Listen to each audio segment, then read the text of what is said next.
A Pan-American pilot placed a call to a badge manufacturer. The pilot inquired about having an example pilot's badge made because Pan Am was considering purchasing new badges to replace the existing ones. The badge manufacturer was more than willing to help, and soon after, the pilot had a badge in his hands.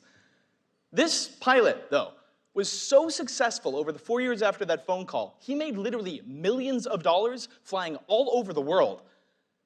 The only problem is this pilot was only 16 years old and had never flown a plane in his life. If this sounds like fiction, it's not.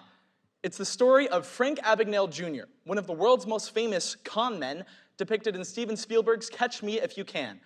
He also had success as a lawyer, a professor, and a doctor, pretty much all without the certification to do so. And you know, being a con man isn't such a bad thing. That is, if we alter our definition of a con man slightly. See, Mr. Abagnale and I have actually lived our lives by the same methodology. I just like to think that, for me, it's with a little less, breaking the law. Over the past 8 years, I've given over 600 speeches across the country, earned a full ride to my university, tracked my calories for 5,000 meals, put on 36 pounds of muscle, landed jobs with 8 Fortune 500 companies, built a YouTube channel to 4 million views, and started my own fitness coaching company with 300 clients across 8 countries. I know, that was like the least humble sentence of all time. But it's necessary for this point. Mr. Abagnale and I have employed the same system for the better part of our lives. We can not only learn from Mr. Abagnale, but by applying his methodology, we can discover the ability to shape the way others perceive us. This methodology I keep referring to is that of social engineering. Social engineering is the exploitation of human psychology to obtain a desired result.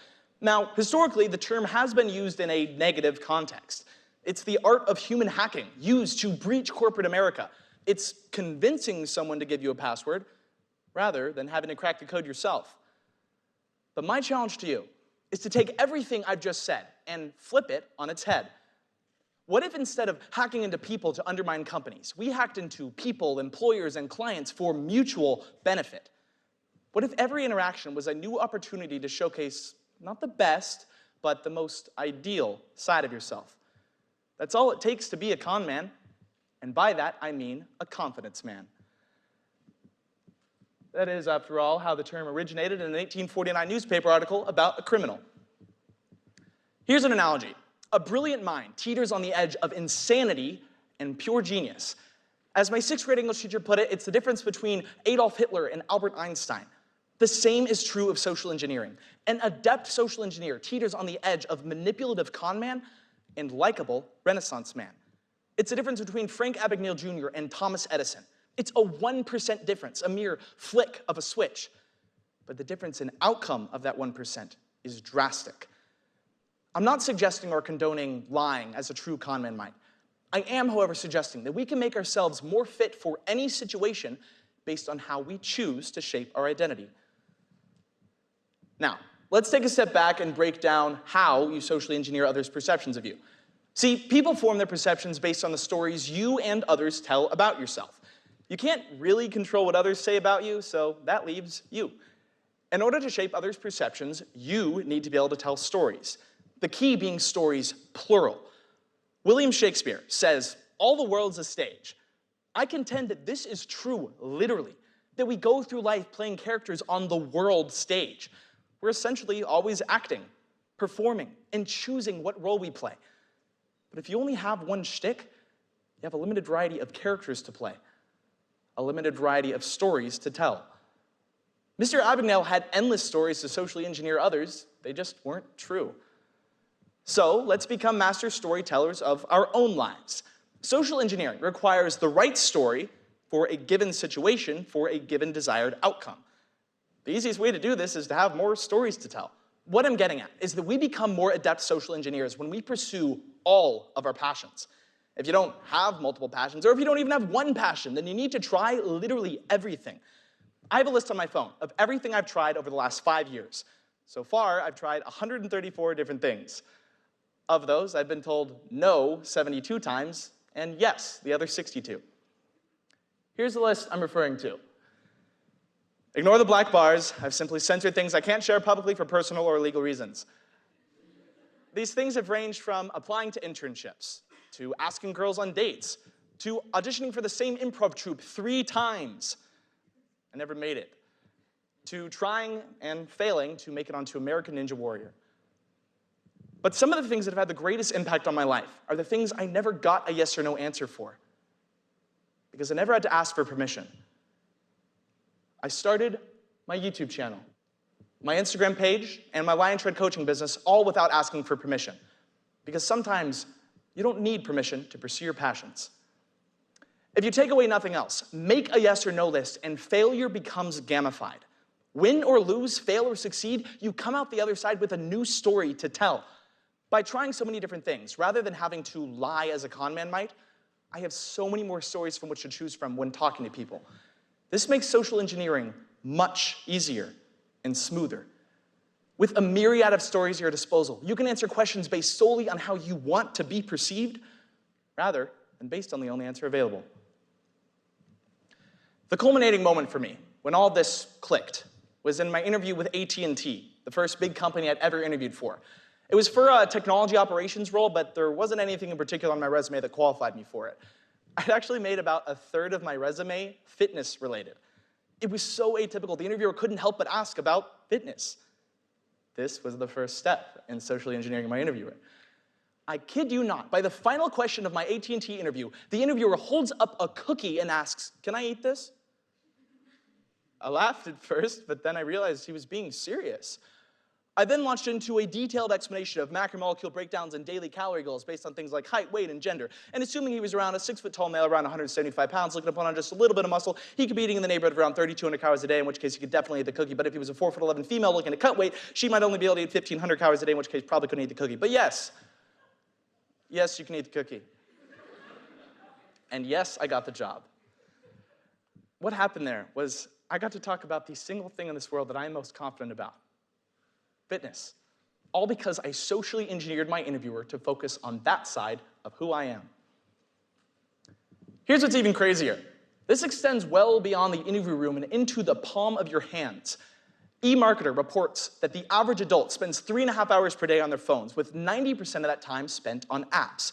With 20% of your waking hours spent on your phones, your digital presence is as much a part of your identity as your offline presence. That means the stories you tell online matter. I've taken this to the extreme and made an Instagram post every single day of 2019 with a novel attached. The result? 99% of my Lyons coaching clients have come to me via the stories I've told online. I've never met most of them, so my online presence is my entire identity for them. You have the ability to do the same, if you choose to. So that's how the process of social engineering goes. But social engineering is like an onion. And as we know, onions have layers. There's just one final layer to peel back. Friends have asked me how I've made time for fitness alongside an engineering degree, let alone pursue 134 different things in 5 years. The answer is that we achieve better time management when we do more. Okay, how do we bring ourselves to actually do more? It's something I've termed reverse prioritization. It's the concept that when you have schoolwork or work for a job that needs to get done, you'll get it done eventually because you have to. But the opposite is not also true. You're much more likely to skip working on your passion because you don't have to. Like, if you get to the end of a long day of classes and then you get home, you do your homework, you study for a test, it gets to 10 p.m., your options are to go to sleep or work on your passion. 9 times out of 10, I'm choosing my bed, and I'd bet you are too. So, the passion must always take priority. Reverse prioritize. Do more. Work on your passion first, then do the important stuff like studying for the test or working on the slide deck. This is the exact opposite of the advice every middle school parent wants their child to hear, so if you're listening to this with your middle school son or daughter, I'm sorry, but also not sorry. Got to teach them while they're young. So, you're pursuing multiple passions and you've got stories to tell. After putting on a smile, the final step is bringing those stories into conversation. In the final, most important interview of my life, I was asked, what single thing best describes your drive? Now, almost anyone interviewing for a hardware supply chain role would have answered something academically oriented or about a previous internship. But that's not how I wanted to be remembered.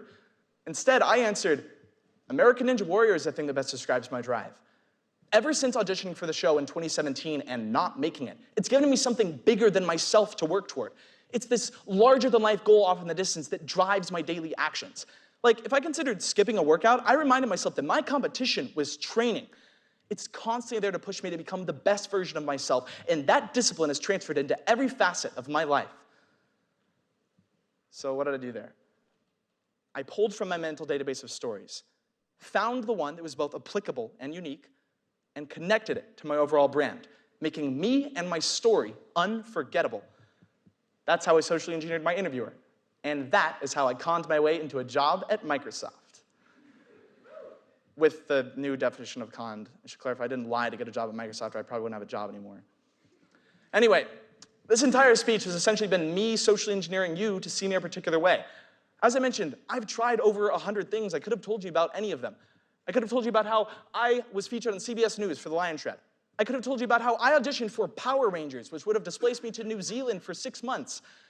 Or I could have told you about how I applied for a position with an engagement ring company, traveling the country looking for places to propose to my fiancé, even though I'm single.